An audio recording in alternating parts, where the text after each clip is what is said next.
Assalamualaikum warahmatullahi wabarakatuh. Bertemu lagi dengan Cikgu Man dalam channel Cikgu Man. Okey, terima kasih kerana terus bersama dengan Cikgu Man untuk kita belajar hari ini mata pelajaran sejarah tahun 4. Semua anda bersedia ke belum? Are you ready untuk kita mulakan? Okey, tapi sebelum itu, jangan lupa subscribe channel Cikgu. Terima kasih banyak-banyak. Okey, jom kita bersedia untuk mata pelajaran sejarah tahun 4. Jom. Okey, jom kita mulakan dengan mata pelajaran sejarah tahun 4. Jika sebelum ini kita dah belajar mengenai struktur masyarakat pada zaman Kesultanan Melayu Melaka. Ingat lagi? Jom kita imbas struktur masyarakat. Di level yang tertinggi dalam piramid tersebut ialah Sultan. Yang kedua ialah pembesar. Ketiga, rakyat. Dan yang keempat, yang di bawah sekali adalah hamba. Dan kita juga telah belajar peranan Sultan, pembesar, rakyat dan hamba ini dalam mata pelajaran dalam video yang sebelum ini. Jadi kalau rasa ada masalah, tak faham dan tak dapat ikut sebelum ni, rujuk balik video cikgu sebelum ini, struktur masyarakat zaman Kerajaan Kesultanan Melayu Melaka, ataupun pada buku teks muka surat 106.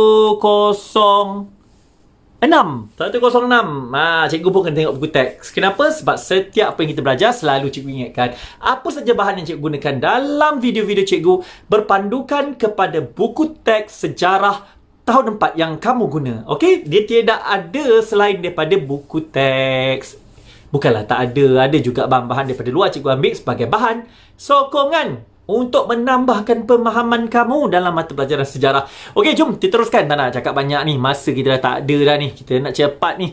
Okey, sejarah semua apa yang kita belajar hari ini adalah berkaitan dengan sambungan sebelum ini. Okey, kita nak tengok sekarang ni berkaitan kenali tokoh terbilang. Siapakah tokoh terbilang? Apakah yang dimaksudkan dengan tokoh terbilang? Tapi sebelum itu, kalau anda ada buku teks bersama anda, kemudian nanti lepas cikgu ajar ni, tengok buku teks tu. Muka surat 108. Apa yang kita belajar hari ini adalah pada muka surat 108. Jom kita teruskan dengan kenali tokoh terbilang. Kita tengok buku teks, apa yang ada maklumat di dalam buku teks untuk kita baca sama-sama hari ini. Jom. Tokoh terbilang memainkan peranan penting dalam kegemilangan Kesultanan Melayu Melaka. Para Meswara, Tun Perak dan Hang Tuah merupakan antara tokoh terbilang pada zaman tersebut. Itu antara nama tokoh terbilang yang akan kita kenali dalam mata pelajaran sejarah. Cikgu ulang antara nama-nama yang akan kamu jumpa. Contohnya, para Meswara. Siapakah dia? Tun Perak dan juga Hang Tuah. Cikgu yakin Hang Tuah ni ramai kenal ni. 5 bersaudara ni semua orang kenal. Hang Tuah, Hang Jebat, Hang Lekeh, Hang Kasturi, Hang Lekiu. InsyaAllah ada yang ingat. Tapi siapa para Meswara? Siapakah Tun Perak? Dan ada beberapa nama lain lagi yang akan kita tengok dalam tajuk ini seterusnya nanti. Okey, jom kita tengok apakah yang dimaksudkan dengan tokoh terbilang. Tokoh terbilang merupakan individu yang dihormati dan disanjungi oleh masyarakat. Cikgu ulang semula, maksud tokoh terbilang ini ialah tokoh terbilang merupakan individu, orang, individu yang dihormati dan disanjungi oleh masyarakat. Semua orang hormat dia, semua orang respect, sanjung dia, dengar kata dia. Bila dia datang, kita hormat dia. Oh, ini tokoh. Itulah tokoh terbilang, orang yang dihormati. Okey? Jom kita tengok apa pula ciri-ciri nak jadi tokoh terbilang ni. Adakah semua orang yang lalu je depan kamu rasa, oh ni orang hebat ni, orang yang perlu dihormati. Jom kita tengok ciri-ciri tokoh terbilang ini. Kita ada 3 ciri yang akan kita kenali hari ini. Yang pertama, gigih. Ciri yang pertama dia adalah seorang yang gigih. Apa maksudnya? Sebagai contoh, para Meswara gigih memajukan Melaka sebagai pusat perdagangan. Ada satu nama dah ni. Para Meswara dikatakan gigih memajukan Melaka sebagai pusat perdagangan. Nampak tak, itu ciri yang pertama. Ciri yang kedua, mempertahankan kedudukan negara. Tun Perak mempertahankan Kesultanan Melayu Melaka daripada ancaman luar. Oh, Tun Perak ni Tun Perak pula dah. Tun Perak memainkan peranan untuk mempertahankan Kerajaan Kesultanan Melayu Melaka ini daripada ancaman luar. Ancaman luar ni maksudnya daripada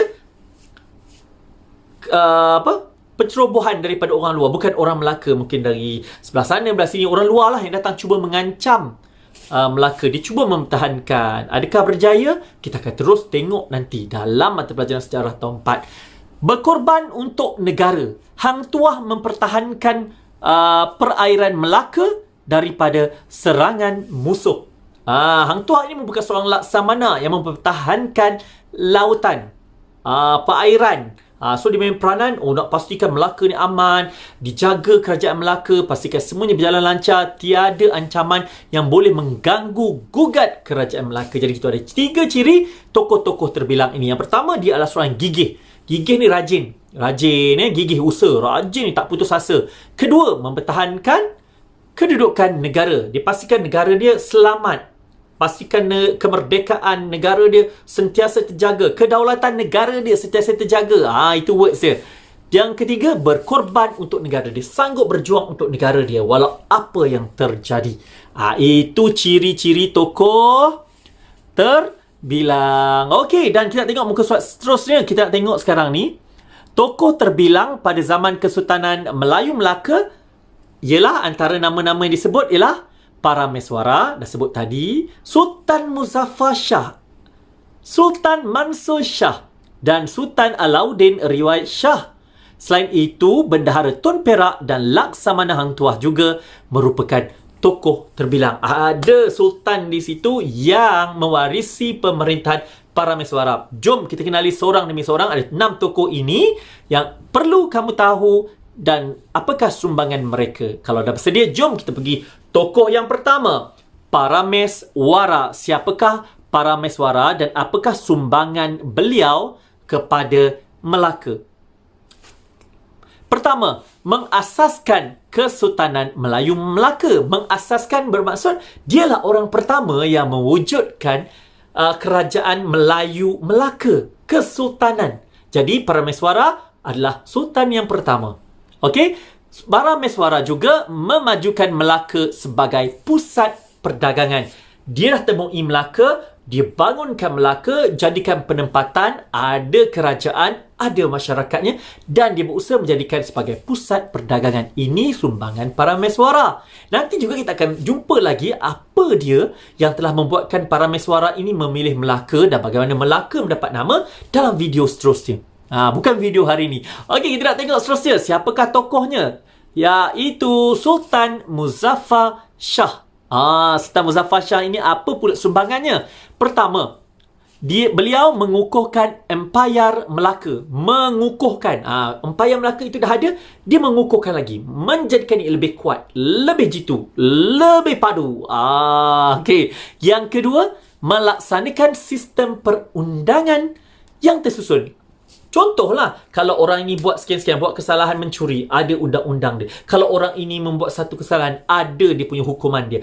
Itu yang telah dilakukan oleh Sultan Muzaffar Shah, iaitu melaksanakan sistem perundangan yang tersusun. Mungkin dulu tak ada perundangan tersusun. Jadi je apa-apa, contoh, ada orang mencuri. Apa nak buat Kau sukalah kot sebelum tu. Potong tangan, ataupun sebelum itu, dihukum penjara. Mungkin sebelum itu, yalah, sebagainya kan. Tapi apabila Sultan Muzaffar Shah menyusun dan memastikan sistem perundangan ini disusun dengan baik, maka dia menjadi rujukan. Okey, seterusnya Sultan Mansur Shah. Okey, apakah sumbangan Sultan Mansur Shah ini? Pertama, meluaskan Empayar Melaka. Apa maksud meluaskan Empayar Melaka? Contohnya, mungkin dulu Empayar Melaka luasnya situ saja. Dia luaskan lagi, membesarkan lagi negeri Melaka tu. Besar jajahannya, makin besar, makin besar, makin besar. Jadi Melaka menjadi lebih luas. Yang kedua, menjadikan Melaka sebagai pusat penyebaran agama Islam dan pusat pendidikan, di mana Melaka menjadi tempat penyebaran agama Islam. Orang datang ke situ untuk belajar agama. Pusat pendidikan. Dah ada sistem pendidikan masa itu dengan cara mereka pada masa itu. Untuk dapatkan ilmu agama Islam, boleh datang ke Melaka untuk belajar. Dah ada alim ulama di Melaka, di mana Sultan sendiri memberi sokongan. Kerana dia menjadikan Melaka sebagai pusat penyebaran agama Islam dan pusat pendidikan. Alhamdulillah. Okey, itu juga merupakan sebab juga kan bagaimana Islam itu berkembang di tanah Melayu, seterusnya Malaysia hari ini. Okey, yang keempat. Sultan Alauddin Riayat Shah. Okey, jom kita tengok apakah sumbangan Sultan Alauddin ini. Pertama, mengambil berat tentang keamanan dan keselamatan dalam negeri. Keselamatan negeri bermaksud macam Malaysia sekarang ni, polis lah. Polis dengan askar kan, mereka menjaga keselamatan dalam negeri. Pastikan dalam keadaan aman, rakyat dalam keadaan selamat, tiada ancaman-ancaman, tiada berlaku huru-hara di dalam negeri. Seterusnya, beliau juga menjaga kebajikan rakyat. Nampak tak Sultan ni dah mula menjaga kebajikan rakyat. Dia nak pastikan rakyat dia dilindungi, mungkin kebajikan kalau ada yang susah akan dibantu dan sebagainya. Itu berkaitan dengan Sultan Alauddin Riayat Shah. Seterusnya, yang kelima, ini merupakan seorang bendahara. Bendahara yang sangat popular dalam sejarah Kesultanan Melayu Melaka, iaitu Tun Perak. Kalau ada yang tanya, bendahara ini jawatannya macam mana? Bendahara jawatannya macam Perdana Menteri yang mentadbir negeri Melaka masa itu adalah bendahara. Mentadbir maksud cikgu, Sultan mentadbir, tapi bendahara ni dia asisten Sultan. Dia banyak memainkan peranan, banyak menasihati Sultan. Bagi macam Perdana Menteri hari ini, jom kita tengok apakah sumbangan dia. Satu, menguruskan pentadbiran secara sistematik. Hebatnya Tun Perak, dia boleh susun pentadbiran negara. Ada jabatan dia. Ada macam hari ini kan, ada kementerian ini jaga pendidikan, ada kementerian kesihatan jaga kesihatan rakyat, kementerian dalam negeri menjaga keselamatan rakyat melalui polis dan sebagainya. Kementerian dan kementerian, begitulah yang dilakukan oleh Tun Perak. Dia susun tugas ini dijaga oleh siapa, ini dijaga oleh siapa, ini bidang kuasa siapa, pendidikan siapa uruskan. Itu Tun Perak. Hebat dia menguruskan pentadbiran secara sistematik, berjalan dengan lancar, dengan licin. Okey, yang kedua, menunjukkan kesetiaan tinggi terhadap pemerintah. Dia adalah seorang yang sangat taat pada pemerintah. Beliau juga akan menasihati kepada Sultan perkara-perkara yang betul, sebab dia setia terhadap pemerintahan kerana dia sayangkan negeri dia. Dia sayangkan Melaka. Inilah ciri-ciri yang hebatnya pada Tun Perak. Dan yang terakhir, Laksamana Hang Tuah. Macam cikgu cakap tadi, Hang Tuah ini terkenal dengan Lang Tuah Lima Beradik. Seorang pahlawan yang cukup terkenal. Kalau tak pernah dengar cerita Hang Tuah ni, kawan bolehlah tengok di YouTube atau cari je Hang Tuah, pasti akan ada. Okey, jom kita tengok apakah sumbangan Hang Tuah. Pertama, memastikan keselamatan perairan Melaka. Gelaran Laksamana sampai hari ini, kalau kamu tengok dalam Tentera Laut Diraja Malaysia TLDM, jawatan tertinggi Laksamana itu masih dikekalkan nama Laksamana. Maksudnya Laksamana ini menjaga perairan negara hari ini. Pada zaman dulu, memastikan perairan Melaka lah sebelum wujudnya Malaysia. Okey, dan yang kedua, Laksamana Hang Tuah ini juga menjadi utusan Kesultanan Melayu Melaka. Hang Tuah merupakan antara orang yang paling dipercayai oleh Sultan. Jadi kalau contohnya Sultan nak hantar perutusan ke negara lain, inilah orangnya. Hang Tuah, Laksamana Hang Tuah akan berlayar dan menjadi utusan kepada negeri lain.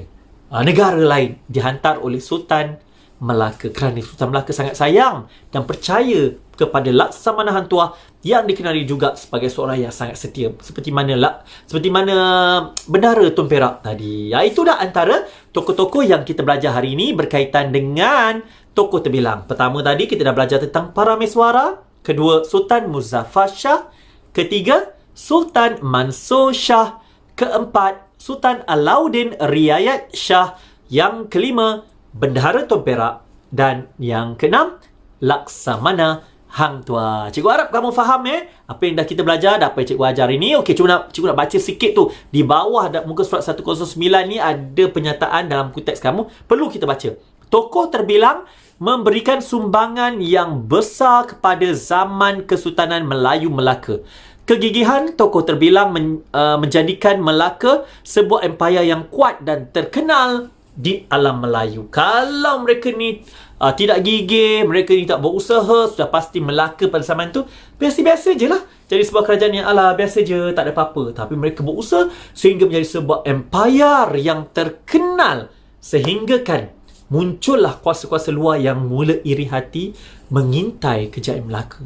Siapakah mereka? Kita akan kita akan tengok dalam bab-bab yang akan datang dalam mata pelajaran sejarah. Cikgu akan kupas apakah dia kerajaan-kerajaan yang mula rasa iri hati nak rampas kerajaan Melayu Melaka. untuk menjadi hak mereka. Mereka mula nak menjajah. Tapi bukan hari ini, akan datang. Okey, jom kita... jom apa? Dah nak habis dah rupanya. Okeylah, kalau macam tu, kita tengok lain kali lah dalam video yang akan datang. Untuk hari ini, itu saja kita belajar tentang tokoh terbilang, ciri-ciri tokoh terbilang, dan siapa antara 6 tokoh terbilang yang perlu kamu ketahui. Okey, cikgu harap kamu faham. Kalau tak faham, tengok lagi video ni dan cuba fahami apa yang ada, dan juga ada dalam buku teks tau. Video ini juga kau boleh rujuk buku teks muka surat 108 dan 109. Terima kasih kerana belajar dengan cikgu. Cikgu harap kamu faham. Semoga kita bertemu lagi dalam mata pelajaran sejarah tahun 4 dalam video-video yang akan datang. Terus setia bersama dengan Cikgu Man. Jangan lupa subscribe. Sekian, Assalamualaikum warahmatullahi wabarakatuh. Bye.